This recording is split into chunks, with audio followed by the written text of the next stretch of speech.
Hello and welcome to this section. Today we'll be looking at functions in Python. Functions are basically blocks of code that you write, and so you can call them again.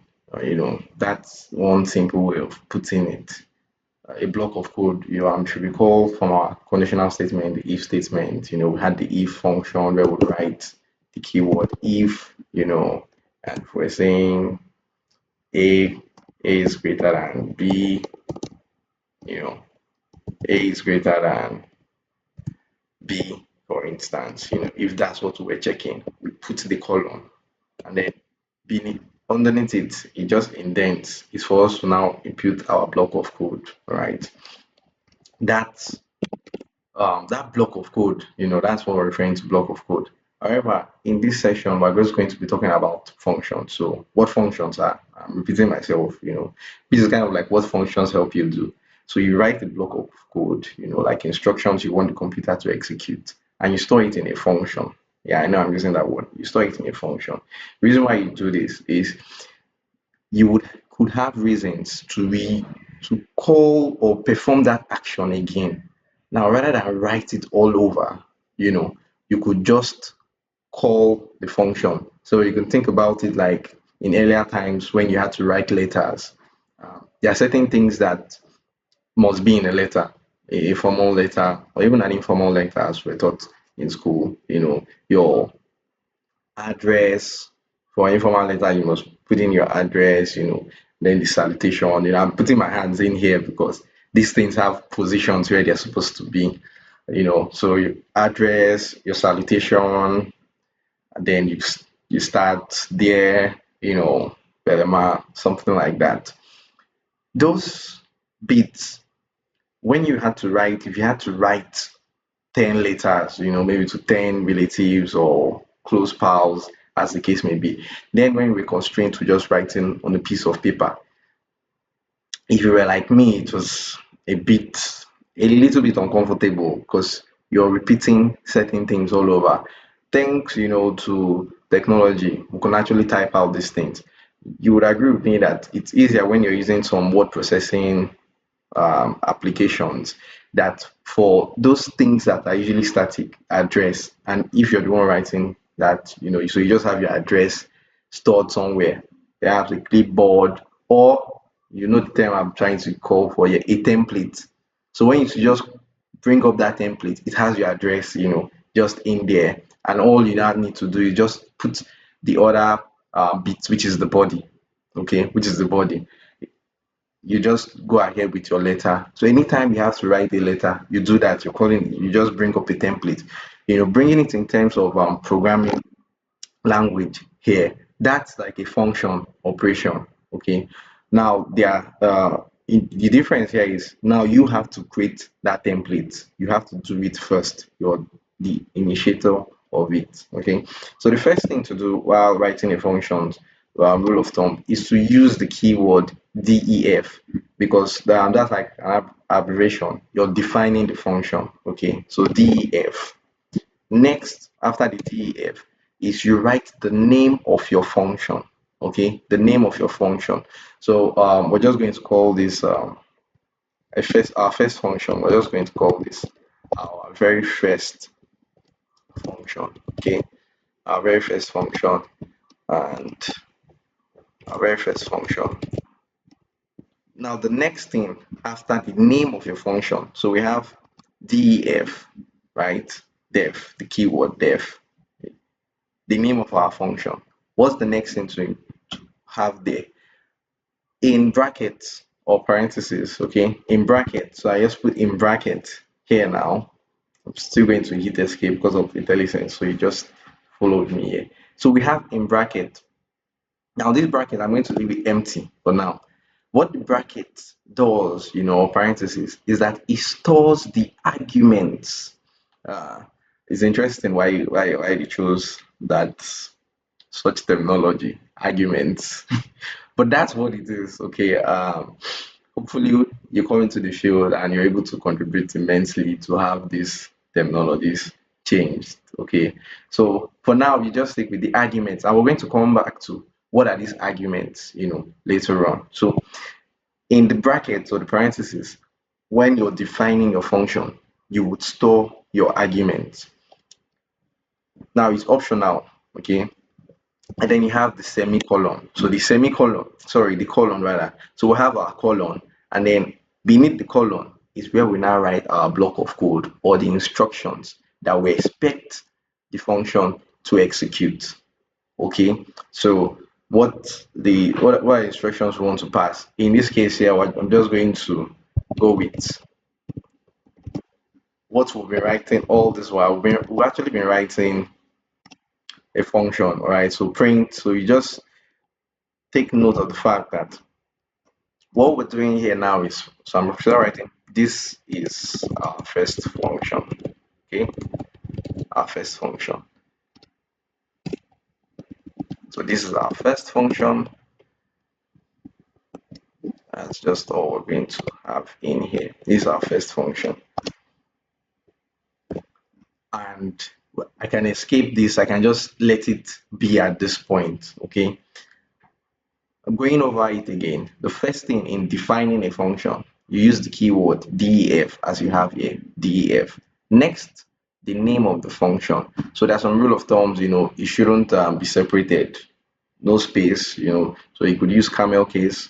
So camel case, the first letter of each word is in uppercase, and the next, so if the first letter is in uppercase, it will be, you would have F here, and then this other F will also be in uppercase. That's kind of like the camel case. I also want to apologize for some things that I assumed that you would know. Please refer to the video about operators, right? So simple operators, so you can also catch up on that. Now, coming back to this, so like I said, the first thing is the def keyword, which is like definition. You're defining the function, right? You're creating the function and the name of the function. Next to it, observe there's no space. So we have our brackets, our parentheses. Here is where we store the argument. There's no argument stored in this function, right? So this is just our first function. There's no argument stored. And the colon, very important. After the colon, once you hit, if you're using an IDE like this, it helps with formatting. You just see that this next line is indented inward to let you know that it's like a sub part of this first bit here, this hole here. Okay, so what happens with everything under here is the block of code, which is the body of the function, the instruction that you're expecting the computer to perform each time this function is called. Okay, so if I just indent out of it, and to call a function, all we need to do is literally call, like you would call the name, say Belema, so we just call the function, and the way it is calling the function with the parentheses, right, as it is there, and I just execute. And as you can see, I'm just going to comment this first. Code here and execute again. So we see this at this point we only told the computer to print out this statement. This is our first function. I'm just going to put an equal to symbol here. This is our first function. This is what happens when we just call the function. Okay, did you get this bit? Right, so try it yourself. Now let's move to our second example here now. Our second example. So for our second example, I'm going to define another function, our second function here, right? So def, the keyword, second function.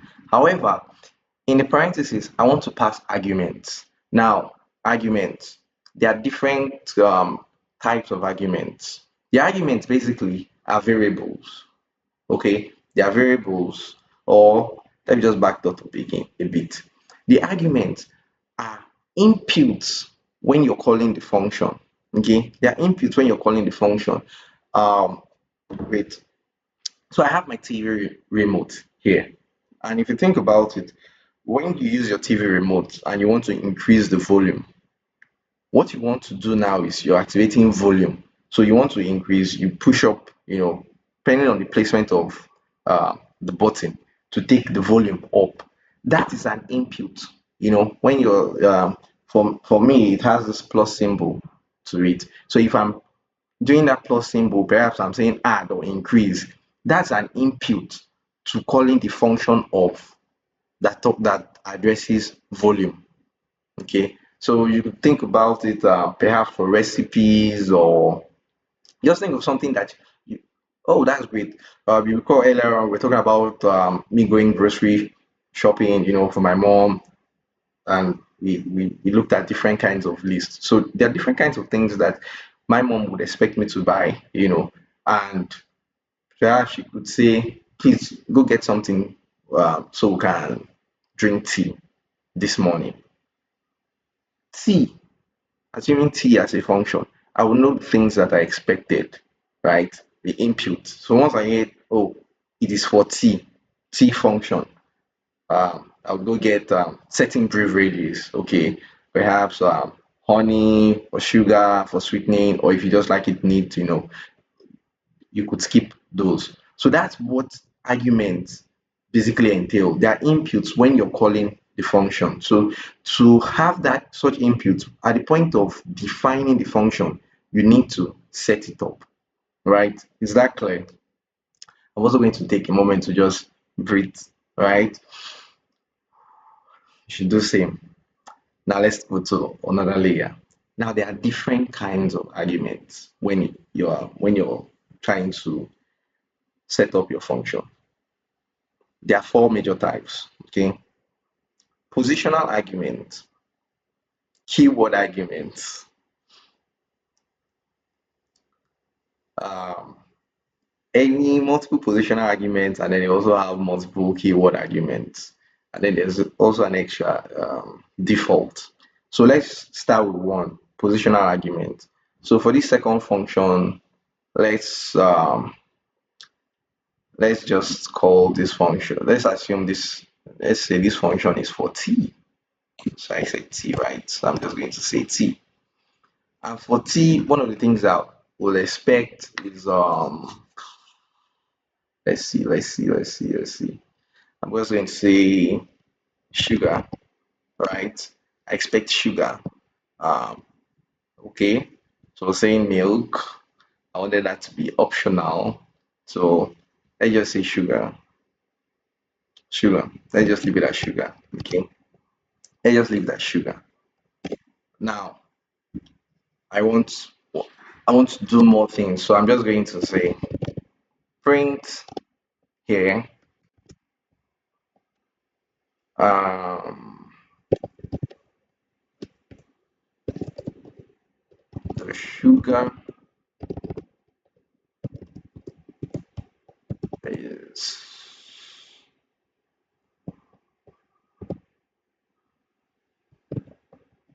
I'm going to pass word sugar in here. Okay, that's all I want to take out of this, right? And now I want to call the function. Now watch what happens. Something interesting is going to happen when I run this. I get an error. Okay, and so the error is telling me that it's missing the T function is missing one required positional argument. So once you have a positional argument in the function definition, you must pass a value when it's called. And so we didn't pass any value when we're calling the sugar, hence this error. So I have to pass a value, and I'm just going to say sugar St. Louis, uh, St. Louis. You might recall, you might understand this. So what happens here now? I pass the value of the sugar as St. Louis.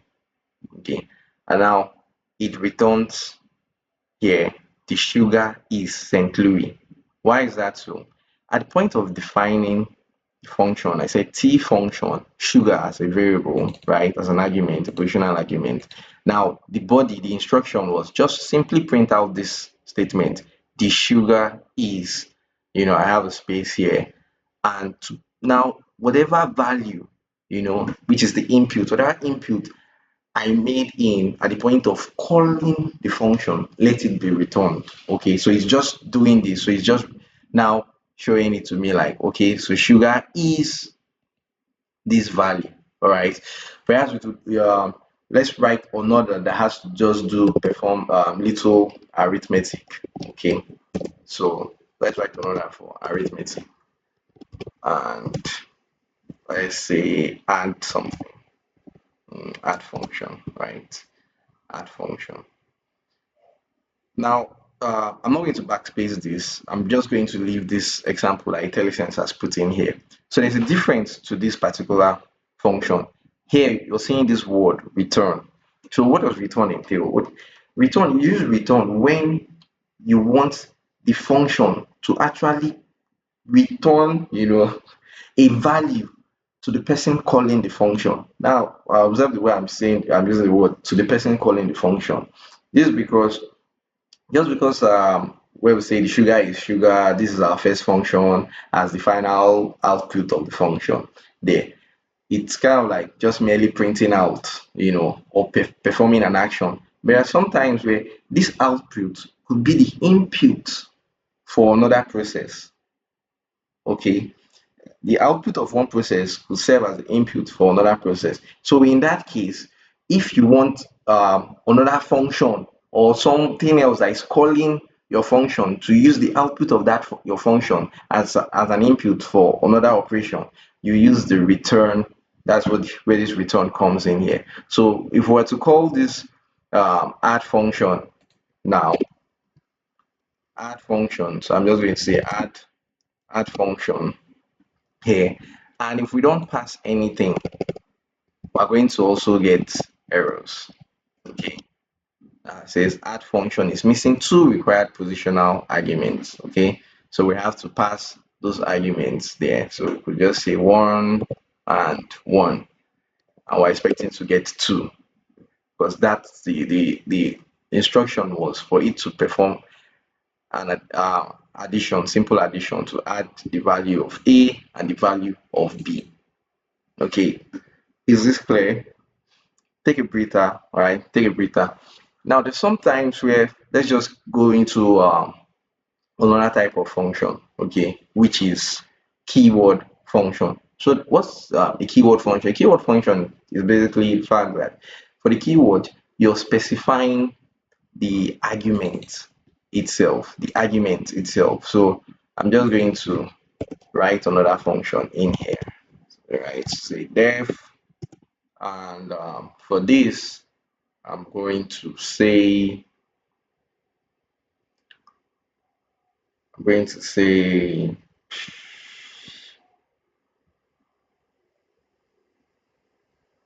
I really wish I could hear your thoughts right now. So let's just go with another function. Let's just say test function, right? Test func. I'm just going to abbreviate this with test func, and I want to pass different values. So I want to pass variable a, b, b. Right? I keep typing a again. B, and I'm going to say C2. Now coming in here, I want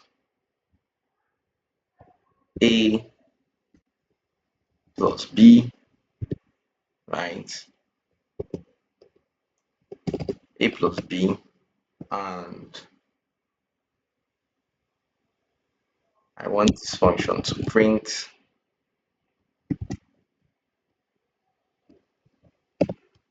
value. This sum is A plus B. That's on one side, and then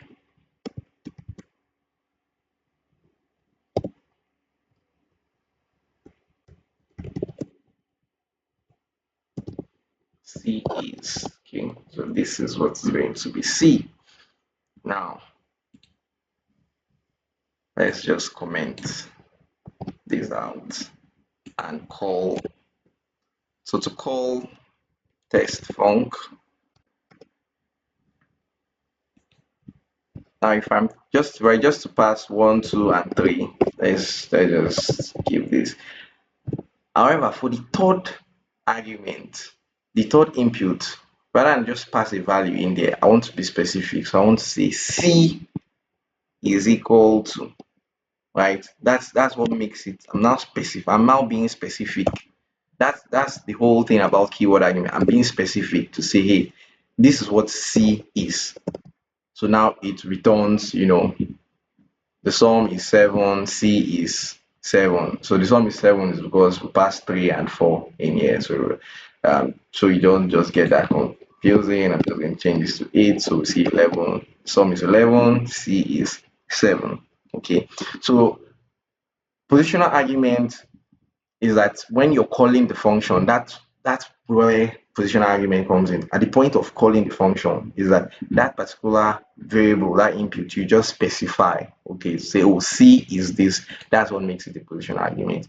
Now, it's different when you do it in here while you're defining the function. If you do it in here while you're defining the function, say C is 7, what happens is it's now a default value. Okay, it's a default value. So if I were to run this, I'm just going to change this here to actually 11, 112. Okay, if I do not, now look at, I did not pass any value for C, which is supposed to be like a requirement. You recall when I didn't pass a value for the other positional argument in the T function earlier, it returned an error that there was no value passed, no argument passed for that positional argument. Nothing was passed in there, and it's expected.